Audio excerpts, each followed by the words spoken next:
Joining us now to analyze today's headlines is Rahul Mahajan. He's a sociologist and author of Full Spectrum Dominance, U.S. Power in Iraq and Beyond. Hi, Rahul. Hi, Sonali.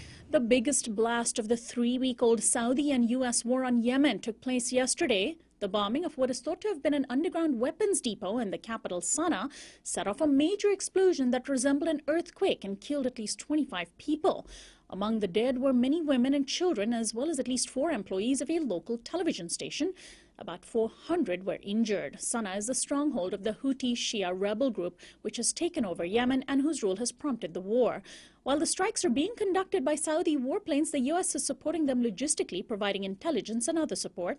The aid group Oxfam on Sunday announced that one of its storage facilities holding humanitarian supplies in the northwest part of the country had also been bombed. Well, Rahul, if the U.S. is providing intelligence to Saudi fighters, shouldn't this massacre of 25 people be considered the U.S.'s responsibility as well? And plus, Saudi buys most of its weapons from the U.S., right? Well, sure, the Saudi would not have a military without the United States, and so in a sense, whatever they do, the United States shares responsibility, whether it's the invasion of Bahrain a couple years ago or this current war on Yemen. It would be a mistake to think that the Saudis are simply doing what the United States wants in the region, but it is clear and rather strange that the United States now, through the Saudis, is intervening on 2 completely different sides in the war in Yemen, the Houthis and Al-Qaeda. And elsewhere in the Middle East, an Egyptian court announced a 20-year sentence today for former President Mohamed Morsi. Nearly 2 years after he was first arrested and ousted from power, Morsi won the first election of the post-Mubarak era in Egypt, but his rule was marked by the Muslim Brotherhood's heavy-handedness. Under the rule of current President Abdel Fattah Al-Sisi, the former army chief, Egypt's pendulum seems to have swung back toward repression. Morsi was sentenced along with 14 of his fellow Muslim Brotherhood members over a 2012 attack on a sit-in being conducted outside the presidential palace while Morsi was in power. An Amnesty International spokesperson said this verdict shatters any remaining illusion of independence and impartiality in Egypt's criminal justice system. Last year, Hosni Mubarak was acquitted in a case over his role in attacking protesters during the 2011 Egyptian revolution.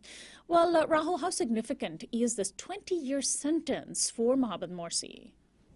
Well, you know, if you think of every one of the recent people in charge in Egypt, whether it's Mubarak, Morsi, or Sisi, has presided over crackdowns that involve the killing, or you could even say the murder of protesters in the streets. Of the 3 of them, Morsi's crimes are by far the least, and if you look at the actual prosecutions and sentences, they're simply reflections of the prevailing political winds. Mubarak first got harsh sentences, then with the Sisi restoration, those were set aside. Morsi's getting a harsh sentence. Sisi, of course, who was cracked down on and killed more protesters than either of them, is not even going to be charged. Well, what's also interesting about this is that Morsi got 20 years and not a death sentence. I think that one of the things that means is that the regime feels that it's in a position of power and stability, and it doesn't want to rock the boat in a way that protests against a death sentence. And speaking of a travesty of justice here in the United States, a Chicago County judge yesterday dismissed all charges against Dante Servine, a Chicago police officer who fatally shot a 22-year-old African-American woman named Rakia Boyd on March 21, 2012. Prosecutors charged Mr. Servine with involuntary manslaughter for pointing his gun at Ms. Boyd's companion, Antonio Cross, saying he thought Cross had a gun and charged towards him. Cross survived Servine's shots, but Boyd did not. Servine, who was off duty at the time of the shooting, maintains that Boyd's death was an accident. Boyd's brother, Martinez Sutton, screamed in anger in the court as the judge dismissed charges. The decision comes at a time of heightened attention to the killing of unarmed African Americans by U.S. police. Activists point out that the killings of black women have not received enough attention. Well, Rahul, are we any better than Egypt when it comes to justice for the victims of police violence?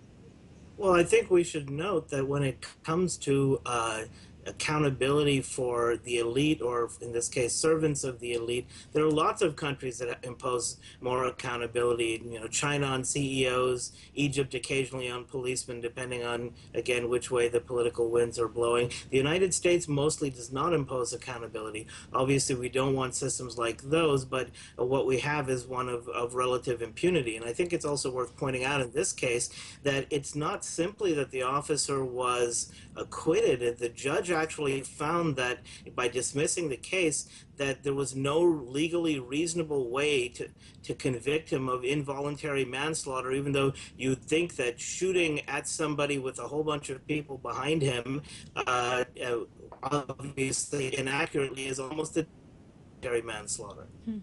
Well, I want to thank you so much, Rahul, for joining us today. And by the way, we'll be covering the death of Freddie Gray, who, after being arrested by Baltimore police, died in the hospital. Rahul, thanks so much.